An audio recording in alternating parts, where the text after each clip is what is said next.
It's time to talk sports. It's Hacksaw's Headlines, a panorama of the world of sports, stories, comments, and opinions.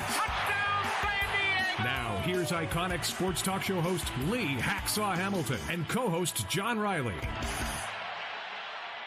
Who wants to talk basketball, March Madness? Who wants to talk football, free agency?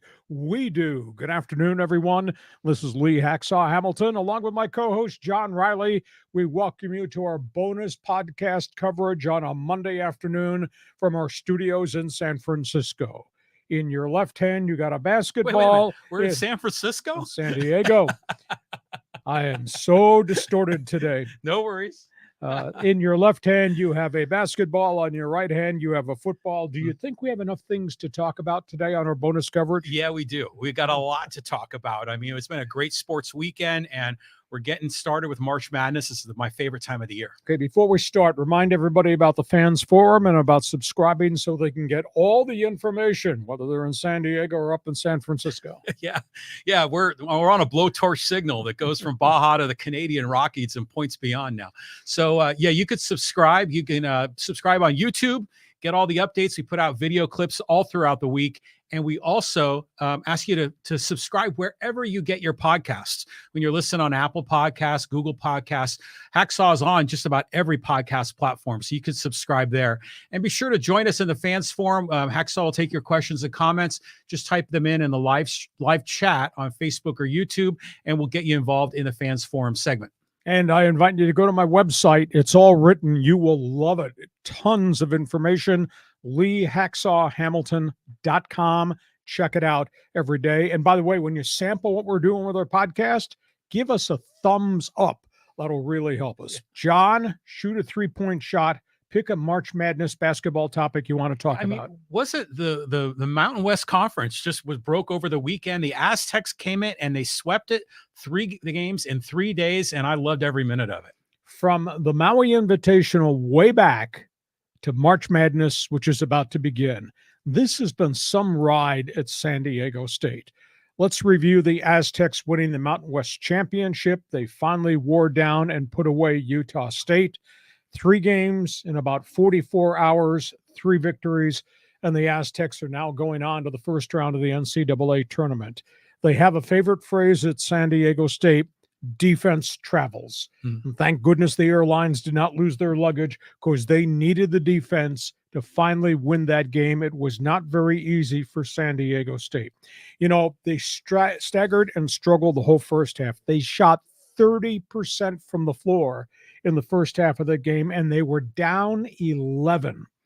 Looking for heroes to start the second half. First hero, A.J. Arup, power forward, 6'6", plays like he's 7 foot, built like a brick wall, and he came off the bench, and I counted in a 6-minute span, Arup had 2 key baskets, 2 rebounds, block shot, and a steal. In a 6-minute window, the 11-point deficit, John, became an 8-point lead, and San Diego State was never headed after that. Second hero, Jalen Ledee, comes off the bench with that 6'9" frame, and he banged bodies, and he went to the basket, and he boarded missed shots. By the time he was done, he had 13 points. He had 9 rebounds.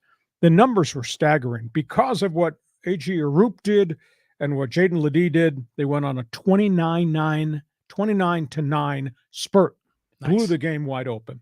And other staggering numbers, Utah State, the top 3 shooters, 4 for 24.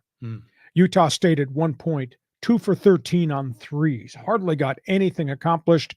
They had to work so hard to get shots, and then they didn't get good shots because there were hands in the face, bodies on your body. What a tremendous win. In the history of modern-day Aztec basketball, this might be the best defense San Diego State has ever had. And I wrote my one man's opinion column on my website. And if you're on the live stream, go to my website tonight and just check my column on the Aztecs. This was not a masterpiece. This was not a Rembrandt. This was not a Picasso. It was more like a smudged finger painting. But what a great victory by San Diego State, with their backs to the wall, down 11 on the road with 0 offense, to win this thing and now move on to March Madness. Phenomenal job that Brian Dutcher has done coaching these kids up, implementing the X's and O's at the defensive end of the floor. What a good group of kids that they've got. What a really good program. Yeah, I mean, it was a great tournament for the team. It seems that Dutcher and his staff have recruited the right combination of players, because they go 9 deep, and in a tournament where you're going to be playing 3 games in like 48 hours, they can bring out second waves. I mean, it's almost like a hockey team with shifts, the way they bring them out. So they have fresh legs, the defense travels. And yeah, for Utah State, they couldn't hit the threes. Their legs were going weak and they were coming up short. So the Aztecs are built for March. Let's see if they can take it to the next step. Okay, that gets us to the second question here on your list of questions that we're talking about. Yeah, so this is going to be interesting to me because this College of Charleston reminds me a little bit of Utah State with the 3-point shooting. How do you see this matchup going down, Hacksaw? San Diego State is 27-6, and they're living off their defense. College of Charleston in South Carolina is 31-3, and they live off their offense, averaging 80 points per game. They're hitting 10 threes per night. They're shooting 30 threes per game. That is their offense. They have 1 big man, and they got 4 guards. So what do you think they're going to do? Mm-hmm. I think they're going to try to light it up from the arc. I don't think that they can challenge San Diego State by driving to the basket because of the bigs that the Aztecs have. It's going to be an enormous challenge, but they're averaging 80 points per game. This is a pretty good Charleston team.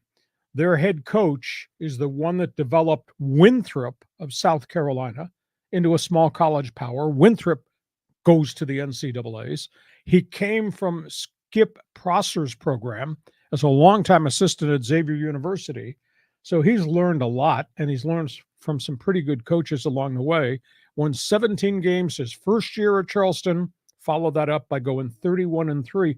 And he's not doing it as if it's transfer U. He's doing it with kids they recruit and develop, and they have an odd transfer here or there. I think they're going to have a real tough time with the Aztecs defense. Do you ever try to shoot a basketball with a guy doing this to you? Yeah. Or a guy in front of your face with hands, or right. A guy putting body on body, mm-hmm. or busting through picks to make sure you're still defended? That's what Charleston, they're in for some culture shock here. Aztecs have played the big-time schedule. Charleston has only played North Carolina and Virginia Tech, lost one, beat the other. So they played a much different schedule, not loaded with quad 1 games, but a lot of quad 3 and quad 4 games. But they're good. They're good offensively. And, if they start hitting a ton of threes, that could be hard because it takes a lot of 2-point baskets and free throws to make up for the other guys hitting a ton of threes. So this will be interesting. There's history here that we have to pay attention to about San Diego State.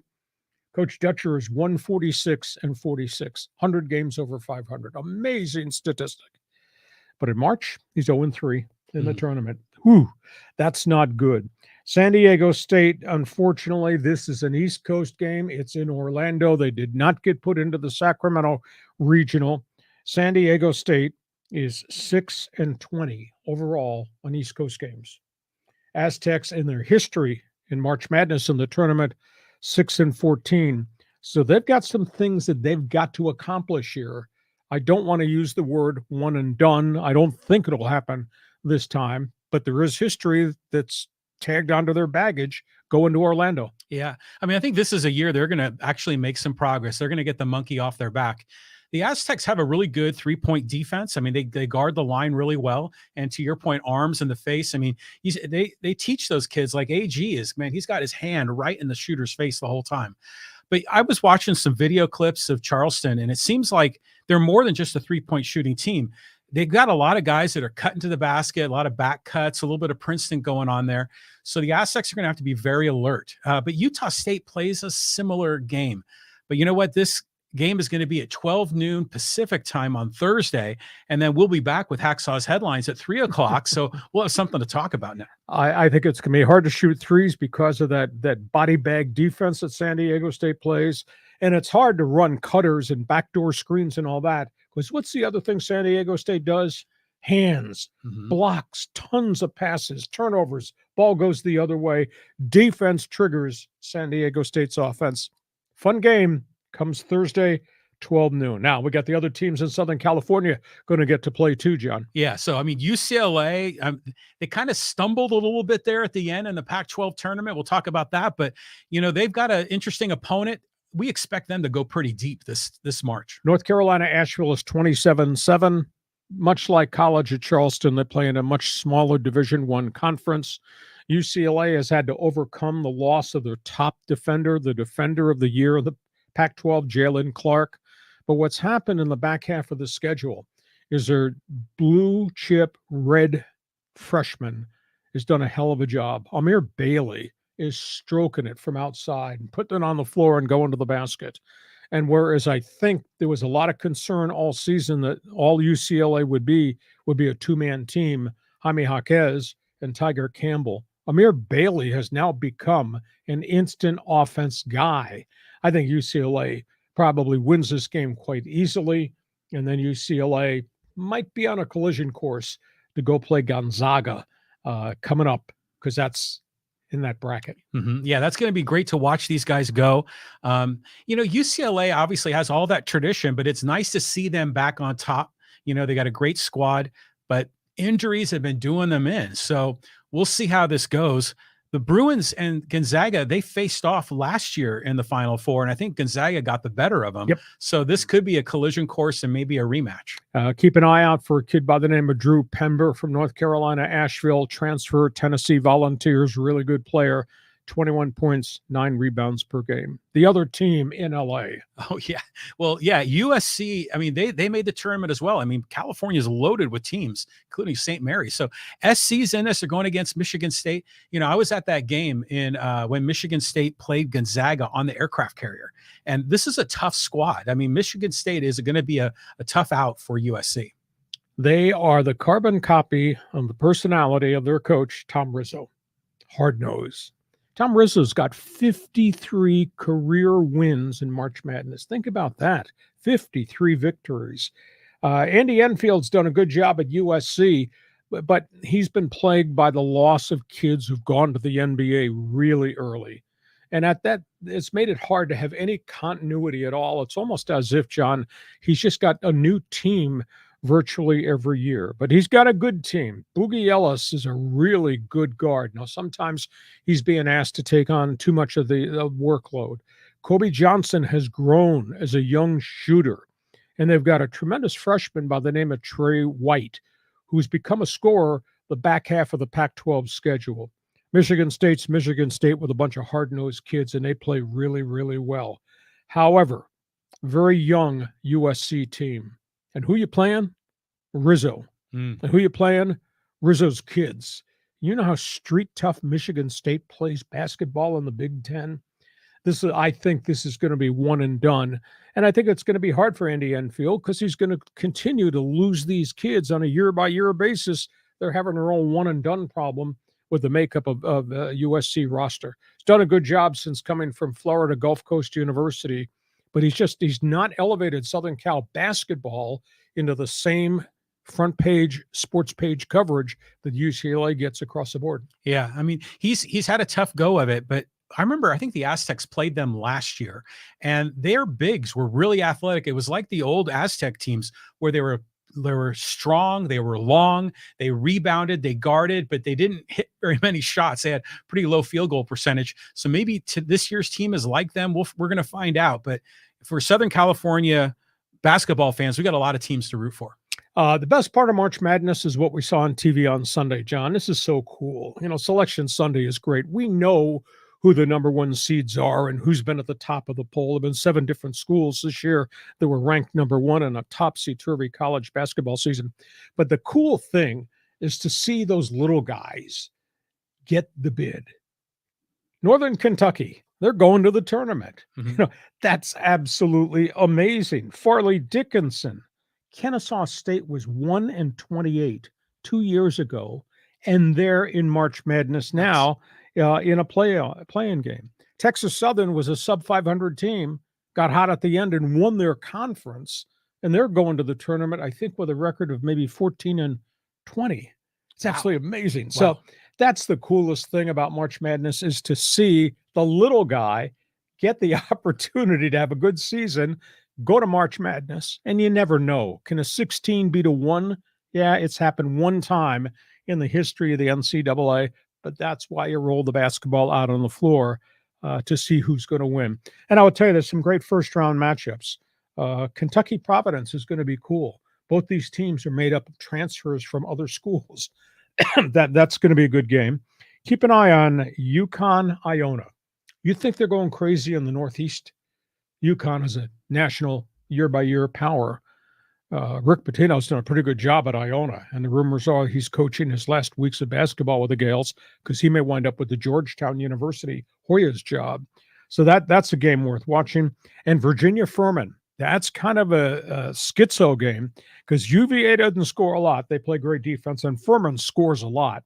And the winner of Virginia-Furman would play San Diego State if the Aztecs can post their victory over College of Charleston. So those are really the top games just to keep an eye on come Thursday, come Friday, first round. Well, remember last year, St. Peter's was like a 15 seed, and then they get to the Elite Eight, right? Yep.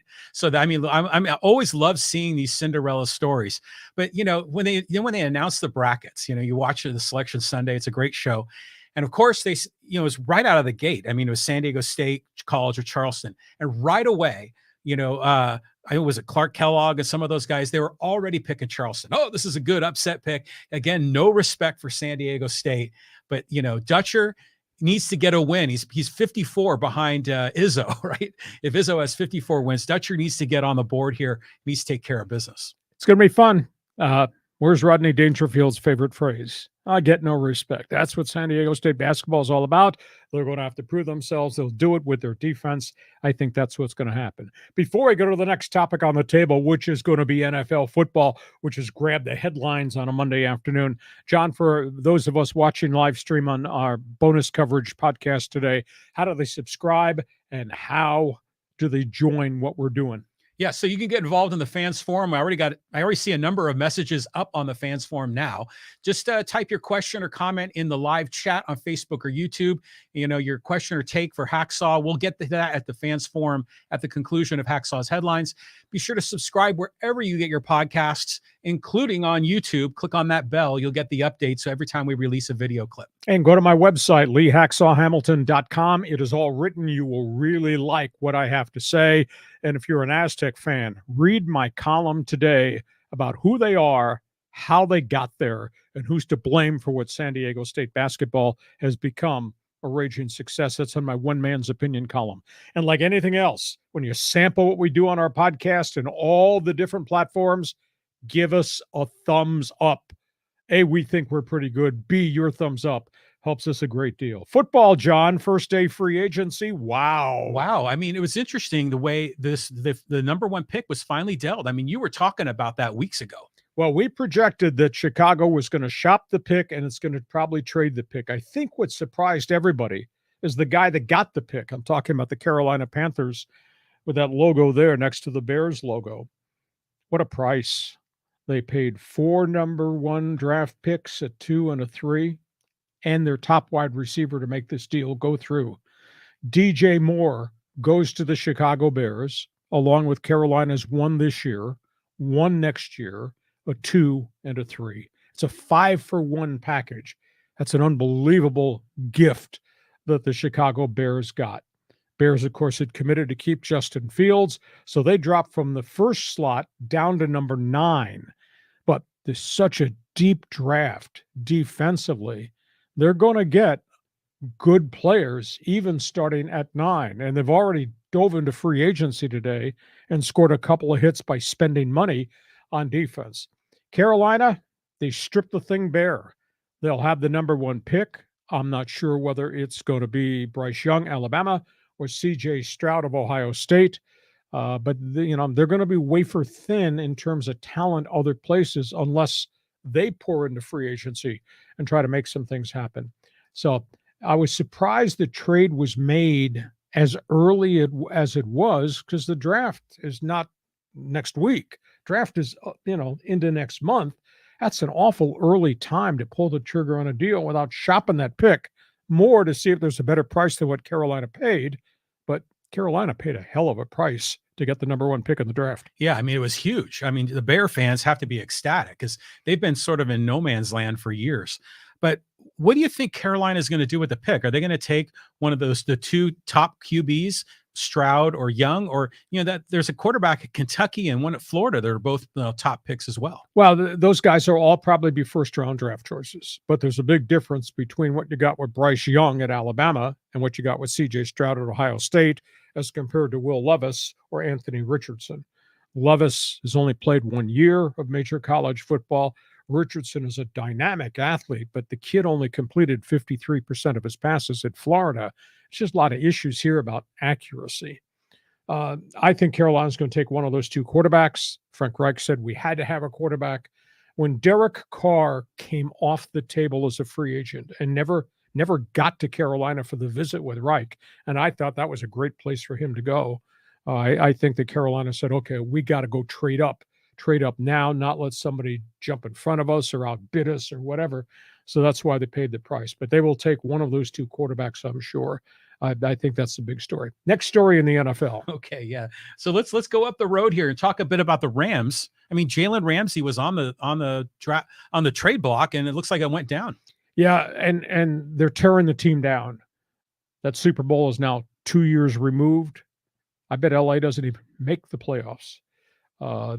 They got all kinds of cap problems. They got injury problems. They had draft pick number problems. Now they've picked up a pile of draft picks along the way in compensation picks and the trade with Miami. Jalen Ramsey is a dynamic player, huge payroll item. He gets traded to Miami, but all they got was a #3 pick. They traded 2 #1s to get Ramsey a couple years ago, then gave him a monster contract, and all they get back for a Pro Bowl cornerback, mouthy as he is a 3rd-round pick. And by the way, they take a $12 million cap hit in the process. I just don't understand that methodology of if you're moving guys off your roster, you got to get more than just a 3rd-round draft pick. And why was there such urgency to take that offer as compared to shopping him a little bit more? It's a tough blow because the Rams got rid of Ramsey. They had earlier released their leading tackler, the linebacker Bobby Wagner, who might be going back to Seattle, still in the division. I don't like that. And they just released Leonard Floyd, the pass rushing defensive end linebacker, who had 11 quarterback sacks. So they're shedding a lot of payroll, but they're shedding talent. Now, does Aaron Donald, when he goes into the defensive huddle, the superstar defensive tackle, have to hand out name tags? I'm Aaron Donald, you're a captain. Who are you? Yeah. Oh, you replaced him who was dealt. I don't understand the methodology, what the Rams are doing with their player personnel decisions. Yeah, I think Matthew Stafford thought he escaped this when he left Detroit, and now he's back in the same bucket with this. But I'm kind of curious a little bit about Miami. I mean, they're getting Jalen Ramsey. They were in the playoffs. But Tua what's his status? Is he coming back? Is he healthy? Or are the Miami Dolphins going to get another QB? Well, they just picked up another QB. Sam Darnold has just signed at this hour to leave Carolina. Ex-New York Jet #1 pick is going to Miami as a backup quarterback. But Tua's cleared protocol. He's obviously doing a weight strength training program in this offseason. He's going to have to change the way he plays and runs just because of the fact he had multiple concussions this past year. But it seems to be green light go for him. But Miami, they just seem to be all in. I mean, they're pouring such resources into talent acquisitions, and getting Ramsey just solidifies a really good secondary that they've got. So there's no doubt that Miami is going to try to chase down Buffalo in the AFC East. Okay, so that's that deal. Now we got more transactions around the NFL. Today was the first day of free agency. In the first 3 hours, 24 name players signed and changed team. 24 in the first 3 hours. Like I said, open your checkbook. Here they are. So, let's talk about Jimmy G. I mean, he's probably the big name that was just signed. He's finally found a landing spot. He lands in Las Vegas, reunites with Josh McDaniels, who was his offensive coordinator when he started his career in New England. This kind of came as a surprise, John, because most everybody that I had networked with said he's going to Houston. He's going to the Texans because their coaches used to be with him in San Francisco. He never got there. Kind of surprised. But he got a big payday, 3 years, $67 million. He goes in the front door as the starter. He's got a good relationship with Josh McDaniels. So the Raiders reinvest in another quarterback. He's a winner. Excuse me. He's 31-14 as an NFL starter. He does not turn the ball over. The only glitch on Jimmy G is he gets hurt. He always gets hurt. He's been hurt. I think he's had 3 major injuries in the last 4 years, and that doesn't include what happened to him in New England. So they got themselves a pretty good quarterback. The Raiders did. They franchise tagged Josh Jacobs. They got Devontae Adams. They got Hunter Renfrow. They still have the tight end Darren Waller. So, I mean, there's a lot of components around a pretty efficient quarterback who doesn't make a lot of mistakes. Your reaction? Well, missing Derek Carr is something. I mean, he was a good quarterback, but never had the team that surrounded him. How many times have the Raiders made the playoffs in the last 10 years? I mean, very rare. Yeah. So is this the answer? Can Jimmy G bring the Raiders back? Well, I think he can. I think the bigger question, and this won't get answered until we go through the rest of free agency and we see what happens in the draft, who's going to play defense? It's a big issue. The Raiders' defense has been substandard for groups of years, and they've tried everything. They've drafted high young draft picks, haven't panned out, made mistakes on picks. That just set them back terribly. And you add that, they've wasted free agent money. So until they fix that defense, I don't think the Raiders can be viewed as upper echelon because I don't think they're a complete team. Yeah, I mean, think about all the other failed draft choices. What was that quarterback that came out of LSU like 20 years ago? Oh, Jamarcus Russell. Yeah, and that was a disaster too. So they've been just cursed for a while.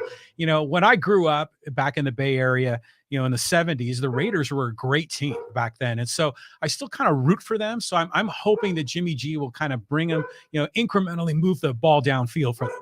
You're not an old-time Raider fan. You're not going to drag out a Super Bowl trophy. It's been in the garage. It's all dented and dirty, are you? No. John, you're talking about stuff that's 50 years ago now, pal. Yeah, but those games were great, man. Especially I remember as a young child watching the Raiders in Three Rivers against the Steelers, and those games were just legendary. On we go. Next topic on the table, aside from Jimmy G, going to Las Vegas. Yeah, so lots of NFL, free agent deals. Let's break it down, Hacksaw. Well, we've now got 4 quarterbacks that changed teams in the first 4 hours of free agency. Garoppolo, obviously, the latest one.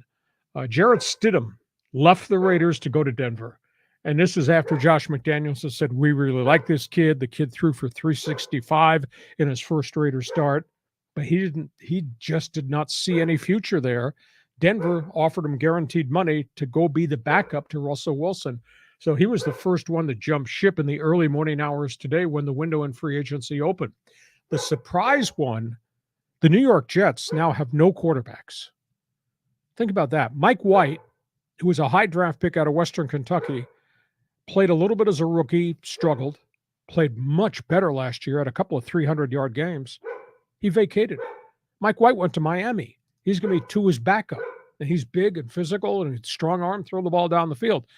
I was really surprised, but the Jets have no quarterbacks. They got Zach Wilson, who obviously failed.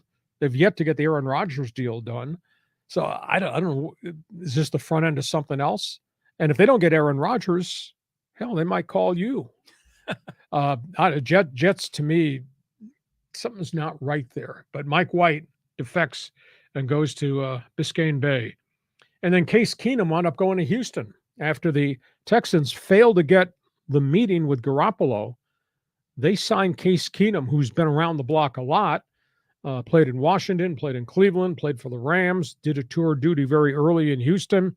He's more of a reliable backup, but who is he going to be the backup to Davis Mills, who had a really poor season last year as Houston had a miserable season? I don't know. The Texans got to be really stunned by the situation there. Your thoughts on the quarterback carousel? Wow, it's amazing how much everything's revolving. It is a carousel. But I'm kind of wondering about the Jets because we always hear about Aaron Rodgers. But why not Stafford? I mean, what are the Rams going to do with Stafford? I mean, he would be a prime guy to trade if they're tearing the thing down again. Yeah, but they're tearing it down. You also take cap hits. Every time you move these deals, you're swallowing dead money. I mean, as I said, they just swallowed $12 million to remove Jalen Ramsey. And Matthew Stafford's cap number is monstrous. I don't know, it's 24, 30 million. They like him. He got hurt playing for them. They're not ready to give up on him. But boy, I tell you, it's not, the Rams are not the same franchise. So keep an eye. I've been told, I've not seen it yet in print. I've been told the Green Bay told Aaron Rodgers, we want a decision by Wednesday. Wednesday is the actual first day of the new business year. And the salary cap hits and the salary cap structure changes once we get to Wednesday. So we'll see if Aaron Rodgers continues to play this martyr theatrical performance here, or whether he actually announces I'm staying or I'm going.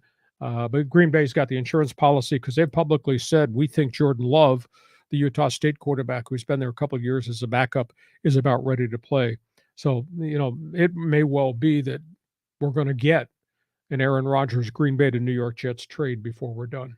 Next question. Okay, let's move on down the list here. So the LA Chargers, drama all over the place, and it looks like they've got a lot of big decisions to make. They got a big problem. This story broke Monday afternoon. Austin Eckler, the star running back, has asked to be traded. Think about that. 7,700 all-purpose yards. He has carried that team through bad times into good times with the kid quarterback Justin Herbert. He's grossly underpaid at $6 million a year. And they've been negotiating for the last couple of weeks, and they could not get to a number. I'm sure the Chargers offered a big pay hike, but I don't think the Chargers are giving him $20 million. It's a big issue. He, through his agent, asked for permission to go to other clubs and negotiate a trade. Chargers have not yet responded as to whether they're going to do that or if they're just going to play hardball with him. He doesn't have any bargaining power because he owes them one more year. And they could still franchise tag him and keep him a year from now. But are you going to create all that bad ill will? Do you not have a responsibility to take care of one of your in-house guys? You've taken care of other in-house guys, Keenan Allen, Mike Williams. They still have to address the fifth-year contract option and the extension for Justin Herbert, which is going to be monster guaranteed money when you look at the pay scale of NFL star quarterbacks now. But it won't be the same team. If they let Austin Eckler go, they will not be the same team. That to me that's a bad business decision. They are talking to teams about deals. They're talking to Cleveland about Johnny Johnson, former safety with the LA Rams. Don't know what the price tag is. He's going to be released by Cleveland. Has not played as well as he'd played in recent years. This story is kind of weird out of Nashville. Tennessee is gutting the franchise. They're getting rid of everybody, and they're losing guys today in free agency. And they have put Derrick Henry, the heavy-duty running back, on the market. Think about this. He's only making $6 million a year. And we consider he's the best heavy-duty, big-time, big-body running back there is in the league. Yeah. He's only making $6 million, and now he sees that all of his partners are gone because I've chopped the roster apart. Chargers evidently had conversation with Derrick Henry or with Tennessee about a Derrick Henry trade. Would you trade Austin Eckler for Derrick Henry? It would just be a swap of $6 million contracts? Or is that a stupid thing? Yeah. I mean, I don't know what the cap is. It's just a very unusual thing here because all of these players are getting this huge money. I mean, the quarterback's getting $40 million a year or more. Wide receivers and other skill guys getting huge money. It's amazing that not every team is over the cap right now. So I'm surprised by all of this. I just wonder if the economics are going to work out for these teams. I think the economics catch up to you. John, you can make a big deal today, but it's like your wife and the credit card. You do have to pay the credit card somewhere down road. Yeah. And that's what's happening in the NFL. All these teams are getting just whacked because they're way over the cap because of contracts they did 3 years ago. The bigger money is coming due now. In addition to talking to Tennessee, or at least we think they're talking to Tennessee about Derrick Henry, there's conversation about Minnesota and Dalvin Cook. The other scary part of what's happened in this last week, the Chargers were $20 million over the cap, had to get below the cap by this Wednesday. They restructured 4 contracts, 4 of their biggest stars. So Keenan Allen moved some of his money back. Mike Williams, who just signed a big contract, he took some pay deferments and some bonus money. So in the arithmetic of the salary cap, the Chargers started to take that 20 million over, whittled it down to 14 million. And then on Sunday, they restructured Khalil Mack and Joey Bosa. So the Chargers are now, they went from 20 over to 14 million under. And that's what they got to use. Okay. But here's the problem. When you push money out of this year, it goes to next year. The cap figures on those two wide receivers next season will be 30 million apiece. Each. This will be the final year for either Keenan Allen or Mike Williams, because you can't have 30 million cap figures for your receivers for 2024.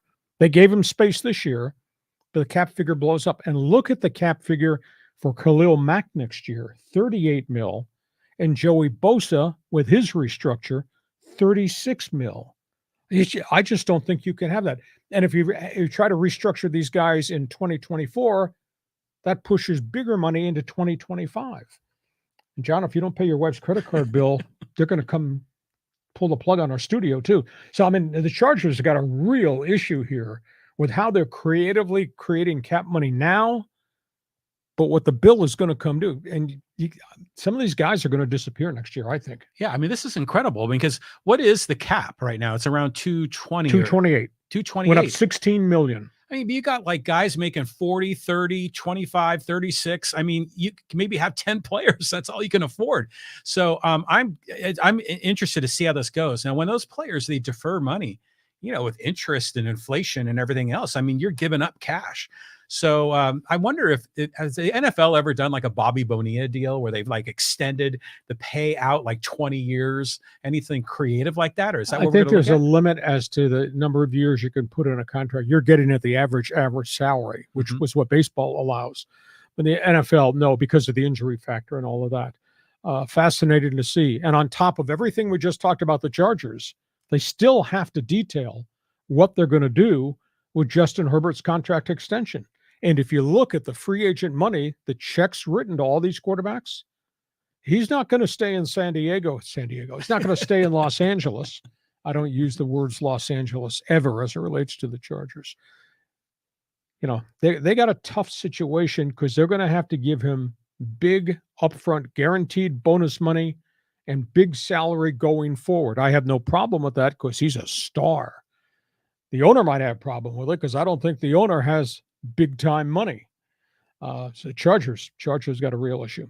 Okay, before we close out here, we're going to go to Fans Forum. John, remind everybody just briefly about how they can subscribe to what we're doing and what we're doing, not only with our bonus coverage on Monday when the stories break, but our full podcast on Thursday. Yeah, so you could subscribe. Well, first of all, you can get involved in the Fans Forum.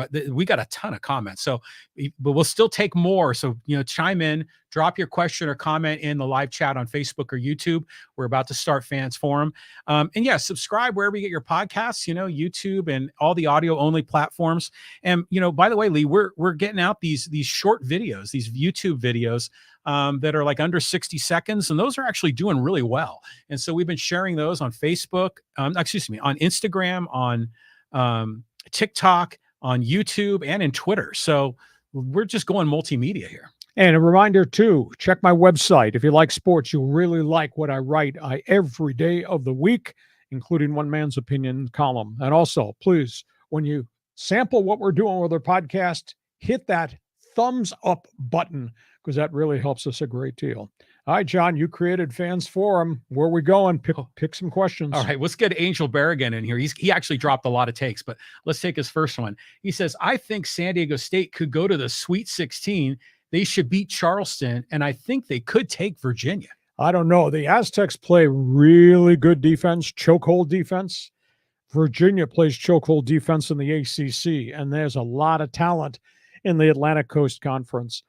Virginia Furman will be a fun game to see. The other game that San Diego State will pay attention to because they'll face the winner of that one if the Aztecs beat College of Charleston. I do think San Diego State, Virginia would be first team to 30 points probably wins. Yeah. I mean, it would be like, body bag game, it'd be tough. But, I think the Aztecs, they disappointed us so many times. Hopefully, they regress to the mean. And this is the year, that they can advance to the Sweet 16 and maybe to the Elite Eight. And if they knock off Virginia, then that would get them into the Elite Eight, wouldn't it? No, the Sweet 16. That would get them to the Sweet 16. Here's the big issue here. We've got the top 4 seeds in each of the regions. Those are all marquee teams with superstar talent. I think the scariest team that's not a number 1 seed is Penny Hardaway's Memphis Tigers. Oh, yeah. Holy cow. Have they got firepower? Have they got size? Do they run the floor? So Memphis, it may be unfair to say that might be a Cinderella team, but outside of the number 1 seeds, Memphis to me is the scariest team in the whole doggone tournament just because of the huge group of athletes in there. I think the intangible factor in March Madness, are you playing well right now? Oh, are you healthy right now? Yeah. Memphis checks off all those boxes. All right, and we go. Next question. Where do you want to go? All right, so let's go here to Ballpark Pretzel. And he says, as a San Diego native, I'm very upset that a new sports arena was not built on the Horton Plaza site. NBA, NHL, an 18,000-seat version of Hall H for Comic-Con. Who do we blame? Politicians, hoteliers? Well, real estate is a real challenge because does the city own that land or does somebody else own that land? And if somebody else has owned that land, then you're going to have to pay to get that land. If it's the Horton Plaza site, for example, because the city actually owns the sports arena site. That's why they're able to create a new venue. But the other issue, the amount of money it takes to build an 18,000-seat NBA NHL arena is amazing. And why would you build it when you really have no chance of getting a pro basketball team in Southern California? And I doubt seriously you'd be in the pecking order for an NHL team just because of the proximity to Los Angeles and the franchises in that market. So if you build a new entertainment arena and then you build out on that plot of land all types of business entities and housing, that's what helps you pay for the construction of the new facility. It's novel to say, let's build a new football stadium down in Chula Vista on the Bayfront, or it's novel to say Horton Plaza downtown destination point. But how do you acquire the land? What is the cost for the land? How much you're going to spend to build a state-of-the-art arena, which is not cheap? And are you doing this with the idea you think you can get a franchise? I don't think you build a huge arena on spec. That's why that's not happening here in San Diego. Yeah, well, and then plus they have that new sports arena. It's supposed to go in. They're off of Rosecrans, but that's going to be a smaller stadium. I mean, Yes. It's not going to, or arena. It's not NBA, NHL legit, right? I mean, it's going to be for concerts and lacrosse and indoor soccer, that sort of thing. So I'm kind of. It just seems like San Diego, we used to be like this major market city with an NFL team, NBA team, and now we're just kind of regressing to be a very small market, just a single major pro sports franchise. The cost of putting facilities up now is monstrous. And I think that's the rationale as to why you can't get things done in California. The only intangible would be if a billionaire like Jeff Bezos came in and said, I am going to build a stadium. You'd have to find the land, buy the land, but he's got the resources in his checking account to build it. And then he'd have the money left over to go buy somebody's franchise and move it here. But I think it's a reach right now. And NFL is not expanding.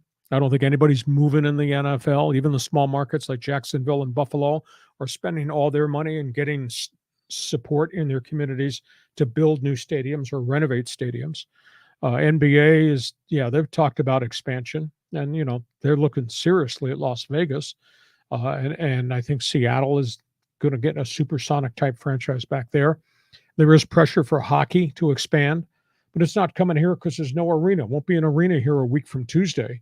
I think the NHL is seriously getting pressure points to go back to Quebec City, which had a great World Hockey Association franchise, and the Quebec Nordique became the Colorado Avalanche, but now they have a new arena in Quebec. And there's talk about Houston, just because Houston, everything in Texas is big, and so is Houston.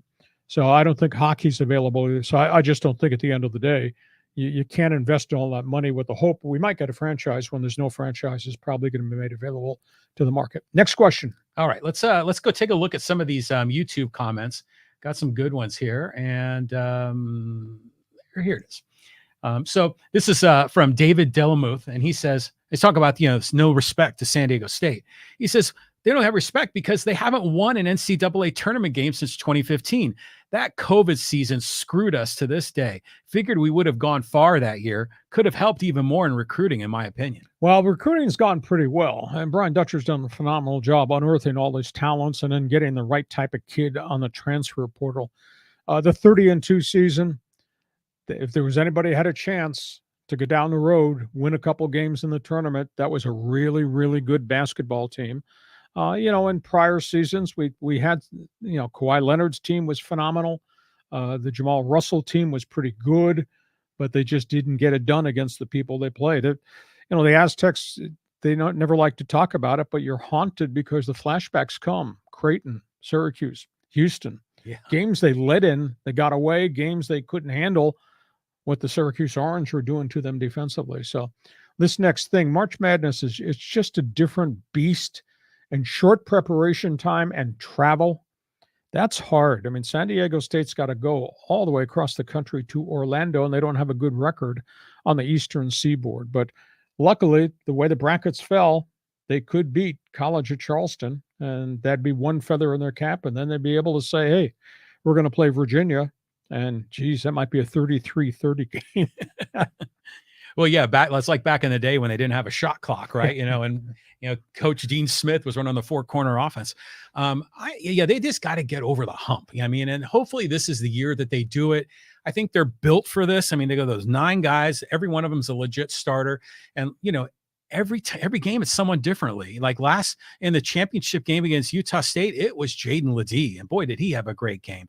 And to your point earlier in the podcast, you talked about AG, and man, that kid, he comes in the game. He doesn't put up a lot of points, but things happen. Everything changes when he's in the game as well. So the Aztecs, I think, are built to have a good season. They just got to be able to hit their shots. And if they're shooting 40% or more, I think they're going to be in good shape. Here's the question, and somebody out there can respond, and maybe on our Thursday podcast we'll answer it. If this defense was playing against the Malachi Flynn 30-2 defense, what do you think would have happened in that game? If this defense was playing against the Kawhi Leonard team, what do you think would have happened in that game? I really believe this is the best defense, the deepest defense, the longest defense that Brian Dutcher has ever had. Yeah, well, I think some of those other teams were ranked higher according to the defensive metrics than this year's team. But this year's team has a better balance of offense and defense. So I think if you were to match this team up against Malachi Flynn's team, I think this team probably wins. Kawhi's team might be a little bit different because those guys were huge. Those guys were aggressive athletes. That would be a great game if you can go in the Wayback Machine. Can't wait for Thursday. We're going forward for March Madness in a first-round game against College of Charleston. Got a couple more questions you want to post here? Yeah, we do. So here's one about the Juan Soto deal. Is he worth $500 million? And Street Cred Tenoply says, if that is his asking price, whether he is good for the Padres or not, it's better to let him play for a year and let him earn it. MVP type season, then pay him. If he is what we saw with the Padre jersey, then trade him and go for Ohtani. Street Cred, if we were at Harvard University, you'd be before the academic board for plagiarism, because those two words, earn it, when I was just going to come out of my mouth, you stole it from me. Don't hit 232. Don't play the outfield like there's landmines planted out there. He's a good guy, really established player. Let's see if he can hit back to the way he hit in Washington early on. There's no reason he can't, because look at who he's surrounded by in the batting order. But he's got to have good seasons here. Don't give me a 242 season, even if he hits 21 home runs, because that's not a $40 or $50 million player. So yeah, pressure on him, so be it. And if the agent's the one that's leaking this $505 million salary figure, now he creates more pressure for the young outfielder. But let's just kind of see what kind of season he has. If he doesn't get hurt, I think he should have a good season. Boy, because he's got some bombers around him in that batting order. Yeah, I think he hit a couple of bombs in the last WPC game, for the Dominican Republic. And in fact, I think Machado had some home runs there too. And so to your point, you surround him with talent. I think this is the year that Soto really plays up to, what everyone expects him to be. I think there's a lot of people in the league that think he's going to have the greatest WAR of any player in Major League Baseball. If that happens, then we're going to have a really great season. Yeah. And that means, you know, Peter Seidler, man, you may not be able to cover it all with the checkbook. You might have to get the credit card as well to pay this guy. But I think this could be it's just a fascinating time to be a Padre fan. Well, I won't report you to the Harvard University Discipline Committee because you stole my term. Earn it. But you're correct, Cred. He needs to earn it. Next question. Okay, so we got another Padre comment here, and this is about, Thor. Syndergaard was doing well. Tatis was struggling to start the season. And Mangadolo says, maybe because he's off the juice, talking about Tatis. It's no hate. I'm just saying. This guy, by the way, is a Dodger fan. Even in his avatar, he was wearing his Dodger hat. He says, I'm rooting for the guy because he's an amazing talent. Manga, take that lid off, please. If you're going to join our podcast, take that lid off. It went through my mind initially when this Tatis drug situation showed up last year, that it raised questions about A, how stupid he was to do this, and B, was he doing this as he roared through the Padre farm system after coming from the White Sox organization? I hope not. I will say this, though. He can't cheat.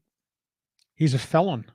He has now, because he was suspended, he now goes under the drug testing program, and he can get a phone call any hour, any day to take a drug test. He gets tested 9 times a year, and that's just not for PEDs. That's for virtually everything.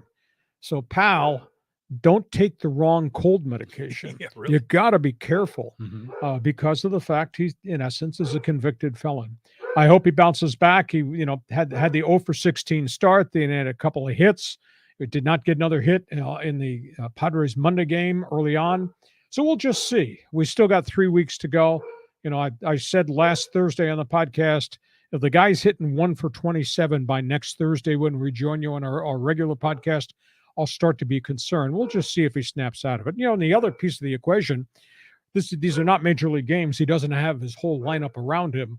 But when you put him at the front end of that batting order with Machado and then Soto and then Xander, that's pretty good batting order. So he'll be seeing a very different variety of pitches, and that should help everybody because everybody will be getting better pitchers to look at because you don't want to get put on base because of who's behind you in the batting order. Yeah, and then you got Jacob Cronenworth and you got Nelson Cruz. This lineup is going to be amazing. Now, obviously, since he got busted for the PEDs, he's getting aggressively drug tests. Right? You say a felony, but really it's a baseball felony, right? Yes. Okay. But prior to that, all players get random tests, don't they? But not to that magnitude and that number. So I think what I'm getting at is that the early Tatis that we saw when he was Superman, do you think he was on the juice then, or do you think he was clean and then maybe took the steroids as a way to accelerate his healing? I think the steroids were strictly to accelerate the healing, but it was stupid. Why would you buy anything on the black market in the Dominican Republic? I told you the story months ago, 2 years ago at Christmas time. The New York Daily News took one of their baseball beat writers and sent him to Puerto Rico and gave him a wad of cash.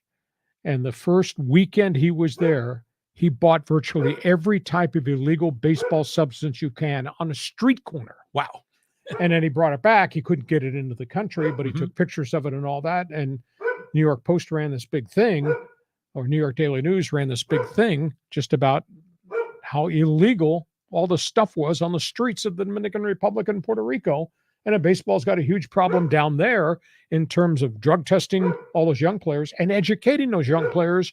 You can't buy stuff on the street corner. So why Tatis would ever do this and deal with voodoo doctors, absolutely beyond me. Yeah, I was really shocked by the whole thing when it went down. Now, obviously the Dominican Republic is a very impoverished nation.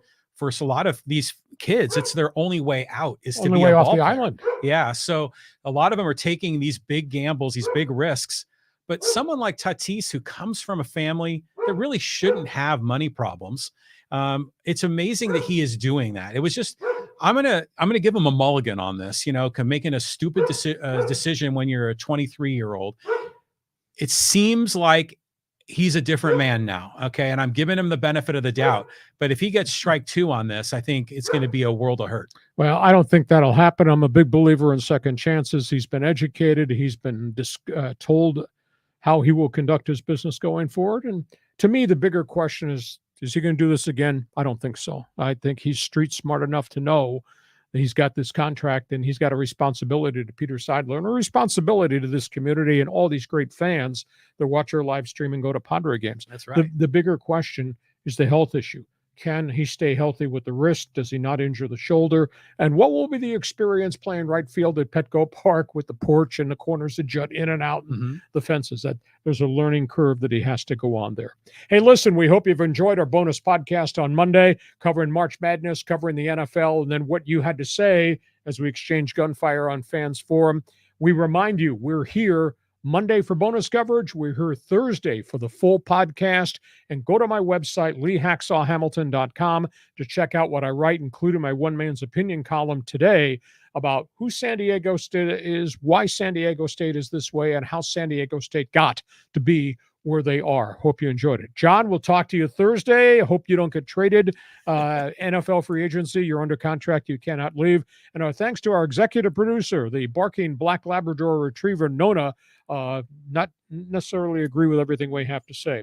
Glad you're with us on our podcast. Thanks for joining us. We'll see you come Thursday on Hacksaw's Headlines.